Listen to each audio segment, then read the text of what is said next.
புகார் அளிக்காமல் இதை எத்தனையோ வருஷங்களுக்கு முன்னாடி நடந்தது அப்படின்னு பேசுறத திரும்ப திரும்ப திரும்ப திரும்ப திரும்ப திரும்ப எல்லா நிகழ்ச்சிகள்லயும் எல்லா ஊடகங்களையுமே போடுறதுக்கான காரணம் என்ன? ஏன்னா எங்க சினிமாக்காரங்களை பத்தி பேசினா மட்டும்தான் அதிகமாக உங்களுக்கு பார்வையாளர்கள் இருக்காங்க அப்படின்றது நீங்களும் ஒத்துக்கிட்டு தான் ஆகணும்.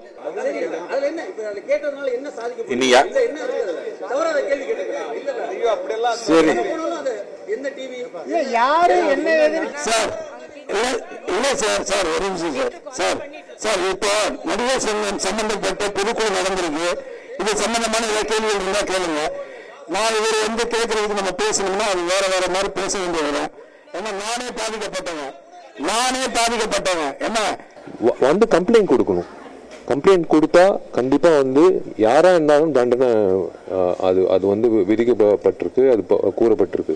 நடிகர் சங்கத்தில் இருக்கிற பெண் உறுப்பினர்கள் அனைவருக்குமே என்னுடைய வேண்டுகோள் என்னவா இருக்குன்னா, உங்களுக்கு ஒரு குறுஞ்செய்தி வரும். அந்த நம்பருக்கோ இல்லைன்னா இமெயில் ஐடிக்கோ நீங்க உடனடியா புகார் அளிக்கலாம். செய்த தப்பு அப்படின்ற ஒரு உணர்வு வரும். அதுக்கப்புறம் அதை விசாரிச்சுட்டு அது உண்மை எங்கும் பட்சத்தில் 5 ஆண்டு காலம் இவர்களை இந்த நம்ம சினிமாவில் நடிக்க வைக்க கூடாது அப்படின்றத நாங்க தயாரிப்பாளர் சங்கத்துக்கு பரிந்துரைக்க போறோம். ராதாரவி சார் இல்ல, சரத்குமார் சார் இல்லைங்கிறது ஏன் என்ன என்பது இது பல ஆண்டுகளுக்கு முன்னாடி நடந்தது. உங்களுக்கு தெரியாத ஒண்ணும் இல்லை. ஏன் அவங்க நாங்க உள்ள வந்தது எதுக்காக நடவடிக்கை எடுத்தோம் போனோம்னு கோர்ட்டு மூலியமா கேஸ் போச்சு. அதன் மூலியமா அவங்க வெளியே போனாங்க என்பது உங்களுக்கு தெரியும்.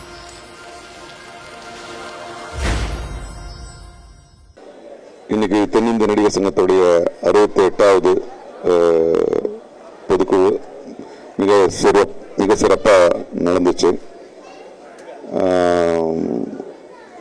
ஒவ்வொரு தடவை பொதுக்குழுக்கு முன்னால பல சவால்கள் வைக்கப்படுது. அந்த சவால்களை எல்லாம் மீறி நாங்கள் இன்னைக்கு ரொம்ப அழகா இந்த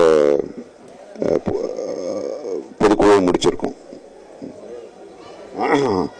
அதே மாதிரி நாங்கள் ஒவ்வொரு நிகழ்ச்சியிலும் ஜஸ்ட் ஒரு பொதுக்குழு மட்டுமே அல்லாமல் சங்கரதாஸ் சுவாமிகளுடைய பேரில் மூத்த கலைஞர்களை கௌரவிக்கிறது எங்களுடைய வழக்கமாக இருக்கு. அதில் சங்கரதாஸ் சுவாமி விருதுகள் விஜயகுமாரி அம்மாவுக்கு, டெல்லி கணேஷ் அப்பாவுக்கு 2 பேருக்கும் கொடுத்தோம்.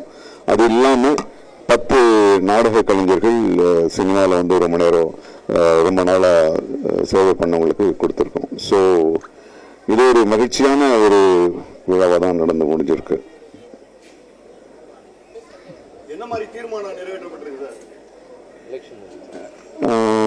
தீர்மானங்கள் 10 தீர்மானங்கள் நிறைவேற்றப்பட்டிருக்கு. அது அறிவிப்பு வரும். அது வரும் எல்லாம் இல்லை. அது ஒரு நாங்க அதை சொல்லல, ஒரு உறுப்பினர் அதை முன்மொழிஞ்சாரு. விதி எண் 26, 27 எங்க பைலால ஒரு பொதுக்குழு நடந்தா நாங்க பொதுவாக தீர்மானங்களை நாங்கள் தான் டிக்ளேர் பண்ணுவோம், அறிவிப்போம். அவங்க கிட்ட கருத்து கேட்டு ஆதரவு தெரிவிச்ச பிறகு அப்ரூவல் பண்ணுவோம். இங்க என்னன்னா உறுப்பினர்கள் 26, 27 ஏதாவது தீர்மானம் கொண்டு வரணும்னா கொண்டு வரலாம்.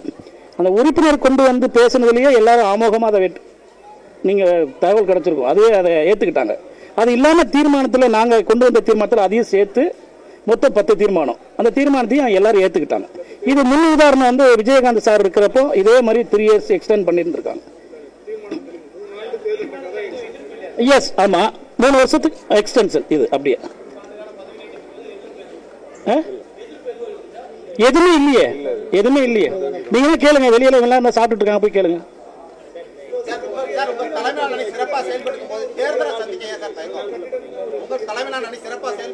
ஒவ்வொருத்தரா கேளுங்களேன். புரியல.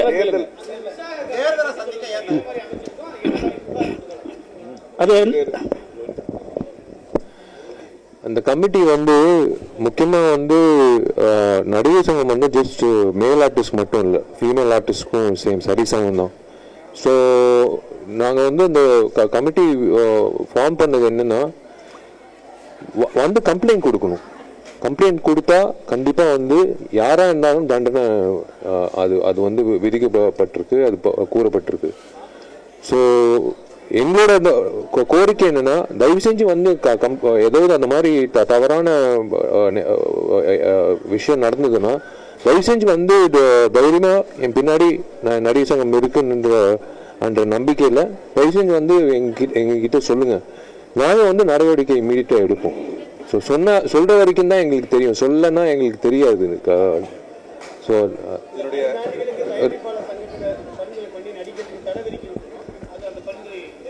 எது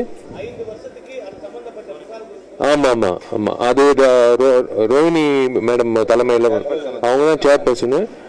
அதுக்கான விதிமுறைகள் என்ன என்ன என்ன அதாவது தண்டனைகள் கொடுக்கப்படணுன்றது விரிவா போட்டிருக்கு. அதுல இல்ல அதுதான் நான் சொல்றேன். வணக்கம். இந்த கமிட்டி வந்து 2019 உருவாக்கப்பட்டது. அதுக்கப்புறம் வந்து சில கம்ப்ளைண்ட்ஸ் வந்திருந்தது. அதை நாங்கள் வந்து தீர்த்தும் வச்சிருக்கோம். அது ஏன் உங்களுக்கு யாருக்குமே தெரியாது அப்படின்னா அதனுடைய தன்மையே அதுதான். அனானிமிட்டி, யாருக்கும் தெரியக்கூடாது அப்படின்றது தான் அதனுடைய தன்மையே. அது வந்து மீடியாக்கு முன்னாடி வந்து சொன்னாதான் நாங்கள் இந்த புகார்கள் எல்லாமே நாங்கள் சரி பண்ணிட்டு இருக்கோம், ஹேண்டில் பண்ணிட்டு இருக்கோம் அப்படின்னு கிடையாதுங்க. ஆனா இப்ப வந்து ஒரு மிகப்பெரிய பூதாகாரமாயிட்டு இருக்கிற இந்த நேரத்துல இன்னும் கொஞ்சம் தீவிரப்படுத்தணும், தீவிரமான ரொம்ப ஸ்ட்ரிக்டான விஷயங்களை நம்ம வந்து கையில் எடுக்கணும் அப்படின்றது நாங்க வந்து தீர்மானிச்சிருக்கோம். இதுல நடிகர்கள் மட்டும் கிடையாது, எல்லா இப்ப வந்து போஷ் அப்படின்னு இருக்கும், சில கார்பரேட் இதாக இருக்கட்டும், எந்த தொழிற்சாலையில இருக்கட்டும், அதுல வந்து prevention of these sexual atrocities அப்படின்றது தான். அந்த ப்ரிவென்டிவான நடவடிக்கைகள் நாம என்ன எடுக்கலாம் அப்படின்னு கூடி ஆலோசிச்சது நாங்க மட்டும் கிடையாது. வழக்கறிஞர்கள் சுதாராமலிங்கம், அதன் பிறகு இன்னொரு 2-3 பேரை நாங்க வந்து கேட்டுக்கிட்டு இருக்கோம். அப்புறம் கவுன்சிலர்ஸ், அதுக்கப்புறம் என்ஜிஓ சார்ந்தவங்க, அதாவது ஜெண்டர் இஷ்யூஸ் ஹேண்டில் பண்ணிட்டு இருக்காங்க இல்லையா, என்ஜிஓஸ் சார்ந்தவங்க, இவங்க எல்லாரும் சேர்ந்துதான் இந்த கமிட்டியில இருக்கும். அப்ப எங்களுக்கு ஒரு புகார் கொடுக்கறதுக்கு ஒரு நம்பரையும் அனுப்ப போறோம். அதே மாதிரி வந்து இமெயில் ஐடியும் உருவாக்கி இருக்கோம். இது வந்து இந்த நம்ம சங்கத்துல இருக்கிற உறுப்பினர்களுக்கு எல்லாருக்குமே அனுப்பப்படும். மிக முக்கியமாக பெண் உறுப்பினர்களுக்கு அனுப்பப்படும். உடனடியாக நீங்க வந்து இந்த நம்பருக்கு தெரிவிச்சீங்கன்னா அதை எடுத்துக்கிட்டு ஃபர்ஸ்ட் வந்து உங்களுக்கு உதவுறதுக்கு நாங்க இருக்கோம் அப்படின்றது தெரிவிச்சுக்கிறோம். ஸோ இந்த பிரஸ் மீட் மூலமாக கூட, உங்கள் மூலமாக கூட இதை பார்த்துக்கிட்டு இருக்கிற நடிகர் சங்கத்தில் இருக்கிற பெண் உறுப்பினர்கள் அனைவருக்குமே என்னுடைய வேண்டுகோள் என்னவா இருக்குன்னா, உங்களுக்கு ஒரு குறுஞ்செய்தி வரும். அந்த நம்பருக்கோ இல்லைன்னா இமெயில் ஐடிக்கோ நீங்க உடனடியா புகார் அளிக்கலாம். தைரியமா இருங்க. உங்களை அந்த மாதிரியான ஒரு எந்த விதமான அத்துமீறலையும் நீங்க சகிச்சுக்க வேண்டியது இல்லை. இதன் மூலமாக நான் சொல்றேன்.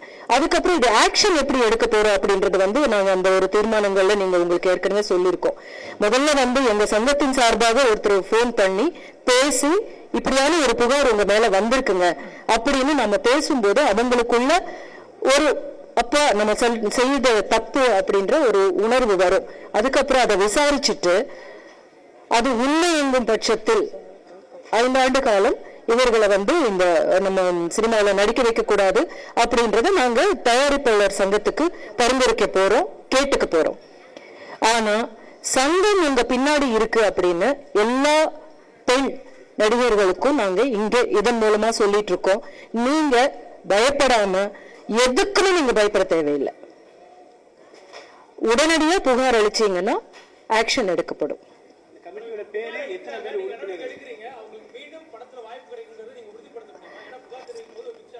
சார் அதுதான் வெளியே தெரியப்படுத்த போறது இல்லை சார். இப்ப உங்களுக்கு வந்து புகார் ஏற்கனவே வந்திருக்கு இல்லைங்களா, அந்த புகார்கள் வந்து உங்களுக்கு தெரியாது இல்லையா? இல்ல, அவங்க எல்லாம் நடிச்சுக்கிட்டே இருக்காங்க. இப்ப வந்து நிறைய பேருக்கு மேல வந்து புகார் வந்திருக்கு. அதுக்கு நாம ஒண்ணுமே சொல்லாம இருந்துட்டாலும் நம்ம அப்படி இருக்கக்கூடாது. சமூகத்தில் இருக்கிற எந்த பெண்ணும் அந்த மாதிரியான ஒரு பயத்தோடு இருக்கக்கூடாது.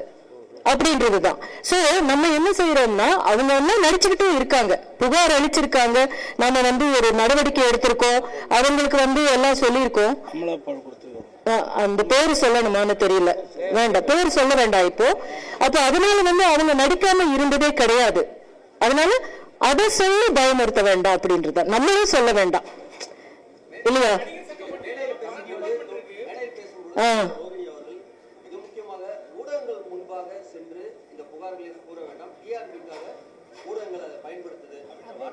ஆமாங்க. இல்ல சார், நான் ஒரே ஒரு விஷயம் நான் கேக்குறேங்க, ஒரே ஒரு விஷயம். நீங்க கேட்ட கேள்வி எனக்கு தெரியுதுங்க. சரி, நான் இங்க என்ன சொல்றேன்னா வந்து பெண்களுக்கு எதிரான இந்த மாதிரியான மீறல்களோ இந்த மாதிரியான குற்றச்சாட்டுகளோ எந்த துறையிலே வந்தாலும் பெருசுபடுத்துறதை விட சினிமா துறையில இருக்கிற பெண்கள் மேல வந்திருக்கிற புகார்களையோ இல்ல அவங்களுக்கு நடந்திருக்கிறதோ இல்லையோ அப்படின்னு தெரியறதுக்கு முன்னாடியே அதை வந்து மிகப்பெரிய ஒரு பூதாகாரம் ஆக்குறதோ. ஏன்னா சென்சேஷனலிசம் அப்படின்றது சினிமா நடிகர்களுடைய பெயர்கள் வந்தால் மட்டும்தான் அதிகமா ஆகுது அப்படின்றதுனால மிகப்பெரிய அருவருக்கத்தக்க விதத்துல வந்து எங்க பெண்களை பத்தி நடிகர்களை பத்தி உட்கார்ந்து பேசிக்கிட்டு இருக்கிறதும் இதை வந்து நான் எங்களுக்கு எவ்வளவு புண்படும் அப்படின்றது உங்களுக்கு தெரியல. ஏன்னா வந்து எத்தனையோ பிரச்சனைகள் நடந்துட்டு இருக்கு. இப்ப வந்து கிருஷ்ணகிரியில 13 வயசு பெண்கள் இருக்கு, 13 பேரை வந்து மிகப்பெரிய அத்துமீறல் அந்த ரேப் நடந்திருக்கு. அதை வந்து சென்சேஷனலைஸ் பண்றதுக்கு ஆனா அந்த இடத்துக்கு நம்ம போகக்கூடாது. போகிறத விட இங்க வந்து புகார் அளிக்காமல் இதை வந்து எத்தனையோ வருஷங்களுக்கு முன்னாடி நடந்தது அப்படின்னு பேசுறத திரும்ப திரும்ப திரும்ப திரும்ப திரும்ப திரும்ப எல்லா நிகழ்ச்சிகள்லயும் எல்லா ஊடகங்களையுமே போடுறதுக்கான காரணம் என்ன? ஏன்னா எங்க சினிமாக்காரங்களை பத்தி பேசினா மட்டும்தான் அதிகமாக உங்களுக்கு வந்து பார்வையாளர்கள் இருக்காங்க அப்படின்றது நீங்களும் ஒத்துக்கிட்டு தான் ஆகணும். இப்ப நான் என்ன சொல்றேன் இப்ப வந்து உங்ககிட்ட வந்து எந்த ஊடகத்துக்கு முன்னாடி வந்து பேசிக்கிட்டு இருக்கிறவங்க கூட அவங்க அந்த காலத்துல புகார் அளிச்சாங்களா அப்படின்னு நம்ம கேட்கணும். இப்ப நாம என்ன சொல்றோம்னா இப்ப நம்ம கிட்ட இந்த ரூல்ஸ் ரொம்ப ஸ்ட்ரிஞ்சன்ட் ரூல்ஸ் இருக்கு அப்படின்னு ஒரு தைரியம் கொடுக்க வேண்டிய இடத்துக்கு கொடுத்திருக்கிற இடத்துக்கு நடிகர் சங்கம் மட்டும்தாங்க போயிருக்கு. வேற எந்த துறையிலுமே வந்து இந்த மாதிரியான ஒரு தீர்மானங்கள் எடுத்திருக்கா அப்படின்னு நீங்க பாருங்களேன். பார்வையாளர்களுக்கும் வந்து எங்க மேல வந்து எதையாவது சொன்னா பாக்குறதுக்கு தான் இன்ட்ரெஸ்டடா இருக்காங்க. அது வந்து கஷ்டமா இருக்கு, எங்களுக்கு ரொம்ப கஷ்டமா இருக்கு. நீங்க என்ன சொன்னீங்கல்ல, அதாவது தேர்தல் நிக்கிறதுக்கு வந்து அச்சப்படுறீங்களான்னு கேட்டீங்க. இந்த தூக்குல வந்து மறுபடியும் தேர்தல் வேண்டாங்க உறுப்பினர் எல்லாம் முடிவெடுத்துருக்குறாங்க. கடந்த ஆண்டுகளை நம்ம சின்ன செயல்பாடுகளை பாக்குறாங்க. இன்னும் இதை வந்து பொதுக்காருங்க, என்ன முழுக்க பொதுக்காருங்க. நீங்க எப்ப வேணாலும் வரலாம், என்ன வேணாலும் கேட்டு தெரிஞ்சுக்கோங்க. மக்கள் உறுப்பினர்கள் ஒட்டுமொத்தமா சேர்ந்து இந்த தேர்தல் வேண்டாம், அதற்கு ஒரு பொதுச்செலவு வருது. கிட்டத்தட்ட அது ஒரு 20 லட்சம் நீங்க செலவு பண்ணணும் தேர்தலுக்குன்னு. ஆல்ரெடி இங்க வந்து சங்கத்துல வந்து நாங்க அங்கங்க டொனேஷன் நடிகர்கள்ட்ட வாங்கி டெபாசிட் வாங்கி லோனை போட்டு இப்படிதான் வேலை செஞ்சுட்டு இருக்கோம். அதனால சங்க உறுப்பினர்கள் இந்த செயல்பாடுகள் மீது நிர்வாகத்தின் மீது நம்பிக்கை வைத்து இந்த தேர்தல் வேண்டாம், அதுக்கு நீங்க செலவு பண்ற காசு நீங்க சங்கத்துக்கு உறுப்பினர்களுடைய நலனுக்கு கொடுங்க அப்படின்னு கேட்டுருவாங்க. அதனாலதான் அதனுடைய தீர்மானத்தை நாங்கள் ஏற்றுக்கிட்டோம். என்னப்பா தேர்தல் வந்து சந்திக்கப்படும் என்று அதெல்லாம் எங்களுக்கு எந்த பிரச்சனையும் இல்லை. ஏற்கனவே நம்ம சந்திச்சு தான் இந்த இடத்துல வந்து உட்காந்துருக்கோம். அதனால அது பிரச்சனை இல்லை. இல்ல உங்களை தோழர் நீங்க தோழர்னு கூப்பிட்டதுனால அதே ஒரு உரிமையோட நான் உங்களை வந்து ஒரு கேள்வி கேட்கிறேன். யாருமே இந்த சேனல்ஸ் வந்து நாங்க கேட்கல, அவங்களா வந்து பேசுறாங்க அப்படின்னு சொல்றீங்கல்ல. இது ஆரம்பிச்சதுல இருந்து எத்தனை சேனல்ஸ் போன் பண்ணி எங்களை கூப்பிட்டாங்க பேசுங்க அப்படின்னு சொல்லி கூப்பிட்டாங்க, இன்னும் கேட்டுக்கிட்டு இருக்காங்க அப்படின்னு எங்களுக்கு தெரியும்.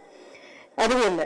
இன்னொன்னு வந்து சில உண்மைகள் தெரியாம ஏதோ உண்மைகள் யாரோ சொன்னதை வச்சுட்டு அதனுடைய அந்த ஒரு தலைப்பை வந்து வேற விதமாக வேர்டிங்ஸ் எல்லாம் வச்சுட்டு அந்த மாதிரியான வார்த்தைகள் உபயோகிக்கிறது, ரொம்ப தரக்குறைவான வார்த்தைகள் உபயோகிச்சுட்டு இருக்கிற சேனல்ஸ் பத்தி எங்களுக்கு இந்த மாதிரியான புகார் இருக்கிறது ரொம்ப ரொம்ப ரொம்ப நியாயமானது. அதை ஏத்துக்க மாட்டோம் அப்படின்னு நீங்க சொன்னீங்கன்னா எங்களுடைய குடும்பத்தையும் எங்களுடைய சொந்த வாழ்க்கையையும் பாதிக்கிற மாதிரியான வார்த்தைகளை நீங்க உபயோகிக்கிறீங்க. எல்லா சேனல்ஸ்ல இருந்து நீங்க போடுற போது அது தவிர்க்கணும் அப்படின்னு நான் நினைக்கிறேன். அதையும் சொல்லிக்கிட்டு உங்ககிட்ட போய் பேச வேண்டாம்னு ஏன் சொல்றேன்னா, நீங்க யாராவது அதுக்கு தீர்வு சொல்ல முடியுமா? நீங்க சொல்லுங்களேன். யாராவது ஒரு பெண் உங்க முன்னாடி பேசுறாங்கன்னா அதற்கான தீர்வு நீங்க கொடுக்குறீங்களா? இல்ல. பொதுமக்களுக்கு தெரியப்படுத்தி பொதுமக்கள் ஏதாவது தீர்வு காண முடியுதா? இல்ல. அது தீர்வு காண முடிகிற ஒரு சங்கமாக ஒரு அமைப்பாக நாங்க இருக்கோம். அதனால எங்க கிட்ட முதல்ல சொல்லுங்க. உங்களுடைய பிரச்சனையை தீர்க்கறதுக்கான இடத்துல நாங்க தான் இருக்கோம். மீடியாக்கள் கிடையாது, பொது சமூகமும் கிடையாது. அதனாலதான் நான் சொல்றேன், முதல்ல எங்க கிட்ட இந்த பிரச்சனை தீரணும் தானே. யார் எந்த பெண்ணுக்கு நடந்தாலும் அந்த பிரச்சனைக்கு எதிராக நம்மளை தட்டி கேட்கறதுக்கு ஒருத்தங்க போய் கேட்கறது அப்படின்ற இடத்துல யாரு இருக்காங்களோ அவங்க கிட்ட நீங்க வாங்க அப்படின்னு நாங்க சொல்றதுல எந்த தவறும் இருக்கிறதா எனக்கு தோணல தோழர். நாங்க அழைக்கிறது இல்லைங்க தோழர். நான் என்ன சொல்றேன்னா, அனைவரையுமே நாங்க கூப்பிட்டு, உங்களுக்கு தெரியுமா தோழர் நாங்க பேசல என்ன? தோழர் உங்களுக்கு தெரியுமா நாங்க பேசல என்ன? எக்ஸாக்ட்லி. அதனால உங்களுக்கு தெரியல.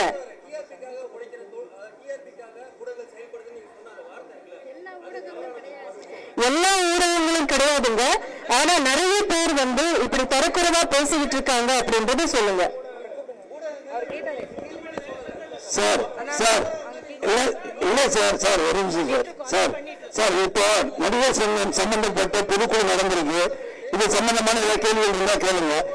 நான் இவர் கேட்கறதுக்கு நம்ம பேசணும்னா அது வேற மாதிரி பேச வேண்டிய வரும். ஏன்னா நானே பாதிக்கப்பட்டவன். என்ன நான் தயவு செஞ்சு எங்கள்கிட்ட ஒரு வேண்டுகோள் வைக்கிறேன்.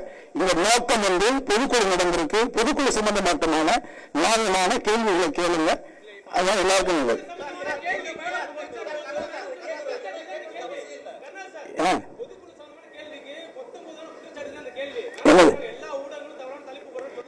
தவறா பேசுறவங்களும் சொல்றாங்க.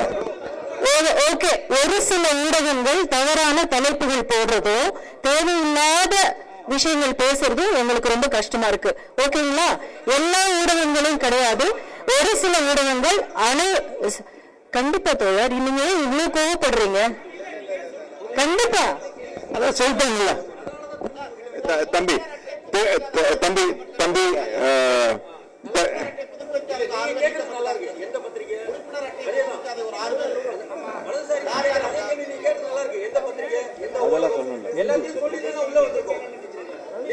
இல்ல தம்பி நான் சரி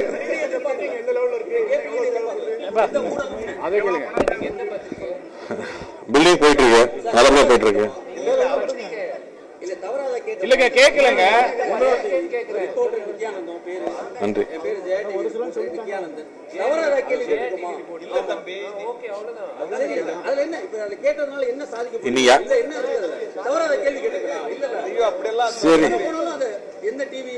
யாரு என்ன ஏதுன்னு கேட்டு தெரிஞ்சுக்கிறது தப்பே இல்லையே. சார் பில்டிங் போயிட்டு இருக்குங்க. இப்ப கடந்த சரி நான் பேசுறேன். நன்றி. இப்போ ஜனவரி மாசம் எங்களுக்கு லோன் சாங்ஷன் ஆச்சு. அது திரும்ப பில்டிங் தொடங்குறதுக்கே 4 மாசம் ஆச்சு. ஏன்னா நாங்க அந்த பிக்ஸ்ட் டெபாசிட் போட்டு தான் நம்ம ஆரம்பிக்க முடிஞ்சிச்சு.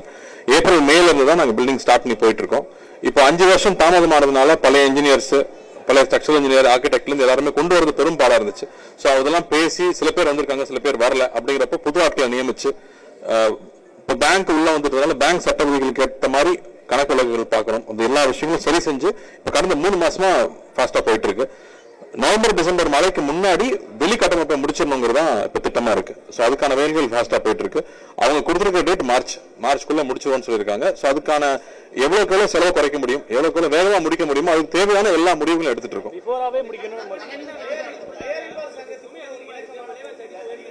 கண்டிப்பா மோர் தென் 30 to 40%. நீங்க வெளியில போய் விசாரிச்சீங்களே தெரியும். உங்களுக்கு வாங்கின சம்பளம் கோவிடுக்கு முன்னாடி எவ்வளவு, இப்போ வாங்கின சம்பளம் எவ்வளவு, நீங்க வாங்கின மண்ணு வேற எவ்வளவு, இன்னைக்கு எவ்வளவு, இரும்பு எவ்வளவு, இன்னைக்கு எவ்வளவு. முக்கியமா சம்பளங்கள் ரொம்ப ரொம்ப உயர்ந்துருச்சு. 30-40% மேல போயிடுச்சு. அது எல்லாமே அனௌன்ஸ் பண்ணிருக்கோங்க. எல்லாமே முதல்ல ஒவ்வொரு வாட்டியும் நம்ம அனௌன்ஸ் பண்ணிருக்கிறோம். 30-40% மேல போயிடுச்சுங்க. அதாவது 40% நான் பில்டிங் முடிச்சுட்டு நான் உங்களுக்கு சொல்றேன் எவ்வளவு வந்திருக்கு. நான் செலவு பண்ணிட்டு இருக்கேன், முடியும் போது நான் உங்களுக்கு சொல்றேன். அதாங்க அவங்க மார்ச் தான் கொடுத்துருக்காங்க. ஆமா சொல்லிருக்காங்க. எங்களுக்கு ரொம்ப எக்ஸைட்டிங்காகவும் இருக்கு. ஸோ அதுக்கான பேச்சுவார்த்தை ஆரம்பிச்சிட்டோம். இப்போ கமல் சார் வெளிநாடு போயிருக்காங்க, வந்ததுக்கு அப்புறமா தொடர்ந்து பேசுவோம். அடுத்து ரஜினி சாரை மீட் பண்ணணும், எல்லாரும் சேர்ந்து பண்ணலாம் அப்படிங்கறதா அது ஒரு முயற்சி. ஏன்னா எல்லாரும் சேர்ந்து பண்ணி ரொம்ப வருஷம் ஆயிடுச்சு. அதுக்கு ஒரு சந்தர்ப்பம் ரஜினி சார் கொடுத்த ஐடியா தான் அது கமல் சாருக்கு ரொம்ப பிடிச்சிருக்குங்கிறதுனால அது சார்ந்த பேச்சுவார்த்தைகள் இங்க தொடரும். அதுக்கு பிளானிங் ஒரு பெரிய டைம் ஆகும். வெயிட் பண்ணுங்க, எல்லாத்தையும் கேட்டு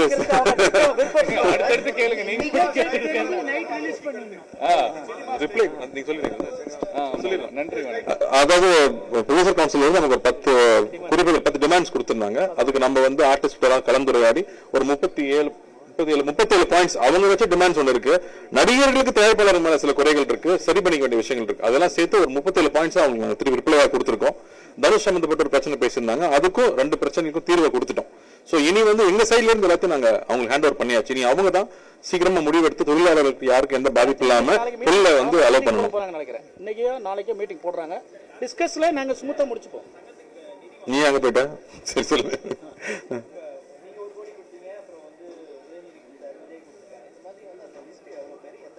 அது ஒவ்வொரு எல்லாத்துமே நம்ம பப்ளிக்க சொல்லியிருக்கோம். திரும்ப இங்க ரிப்பீட் பண்ணணுமா? நான் கமல் சார் கொடுத்திருக்காங்க, நெப்போலியன் சார் கொடுத்திருக்காங்க, சிவகார்த்திகேயன், தனுஷ், நான் என்ன மட்டும் மிஸ் பண்ணிடுறீங்க சார். நீங்க கொடுத்த புக்லயும் அது இருக்கு. சோ எல்லா விஷயமும் பல தடவை இதை பத்தி நம்ம சொல்லிட்டோம். பட் மறுபடியும் அவங்களுக்கு நன்றி சொல்ல வேண்டியது இருக்கு. ஏன்னா அவங்களால இந்த மாதிரி பொதுக்குழுக்கு வர முடியறது இல்ல. பட் ஒரு சங்கம் சார்ந்த எந்த ஒரு விஷயம் தேவைனாலும் முதல்ல வந்து நின்று கை கொடுத்து அதை சேர்ந்து செய்ய வைக்கிறாங்க இல்லையா, அது வந்து ஒரு பெரிய உற்சாகம் கொடுக்குது. ஏன்னா நாங்க எல்லாரும் இங்க ஒர்க் பண்ணிட்டே இருக்கோம். 24 hours எங்களுக்கு இந்த இது சார்ந்த போன் கால்ஸ் வந்துட்டு இருக்கு, தேவைகள் வந்துட்டே இருக்கு, அதை ஹேண்டில் பண்ணிட்டே இருக்கோம். ஆனா நாங்க ஒரு விஷயம் போய் நிற்கும் போது அவங்க உடனே அதுக்கு அவங்க ரெஸ்பாண்ட் பண்றதும் உடனே கை கொடுத்து ஹெல்ப் பண்றதும் இருக்கு இல்லையா, அதுதான் பெரிய உற்சாகம் அளிக்குது எல்லாருக்கும். ஆமா, மத்தவங்க கடனா கொடுத்திருக்காங்க. விஜய் சார் வந்து யூஸ் பண்ணிக்க சொல்லிட்டாங்க. சங்கத்துக்காக உழைத்த ராதா ரவிஷா சங்கத்தில் இல்ல, சரத்குமார் சார் இல்ல, இப்ப பாக்யராஜ் சார் இல்ல அப்படின்னு ஒரு பேச்சு வந்து உண்மையா இப்படி நீக்கிறது சரியா? ஏன்னா அவங்களும் இல்ல. ஒரு நிமிஷம், ராதா ரவி சார் இல்ல, சரத்குமார் சார் இல்லங்கிறது ஏன் என்ன என்பது இது பல ஆண்டுகளுக்கு முன்னாடி நடந்தது, உங்களுக்கு தெரியாத ஒண்ணும் இல்ல. ஏன் அவங்க நாங்க உள்ள வந்தது எதுக்காக நடவடிக்கை எடுத்தோம் போனோம்னு கோர்ட்டு மூலியமா கேஸ் போச்சு, அதன் மூலியமா அவங்க வெளியே போனாங்க என்பது உங்களுக்கு தெரியும். திருப்பி இப்ப கேட்கறதுனால சொல்றேன். பாக்யராஜ் சார் வந்து திருப்பி அவங்க வந்து என்ன பண்ணாங்கன்னா, பாக்யராஜ் கூட சேர்ந்து ஒரு 2 உறுப்பினர்கள் எலெக்ஷன் முடிஞ்ச பிறகு நாங்க எல்லாரையும் அண்ணன் மாதிரி எல்லாரும் ஒன்னா வாங்க இன்விடேஷன் பண்ணி நிறைய இன்வைட் பண்ணியிருந்தோம் அவங்க எல்லாருமே. அப்படி இருந்து நன்றி என்ற ஒரு கடிதத்தின் மெயினா வச்சு எங்களை முழுக்க குற்றம் எங்க மேல எழுதி தவறா எழுதியிருந்தாங்க, வெளியே பேசிக்கிட்டு இருந்தாங்க. கடிதமாகவும் எல்லாருக்கும் அனுப்பிச்சாங்க இண்டிவிஜுவலுக்கு.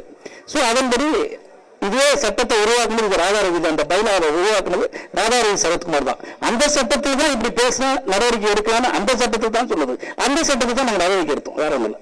இது போன்ற சினிமா செய்திகளை உடனுக்குடன் தெரிந்து கொள்ள உடனே நேட்டிவ் சினிஎக்ஸ் தமிழை சப்ஸ்கிரைப் செய்யுங்கள்.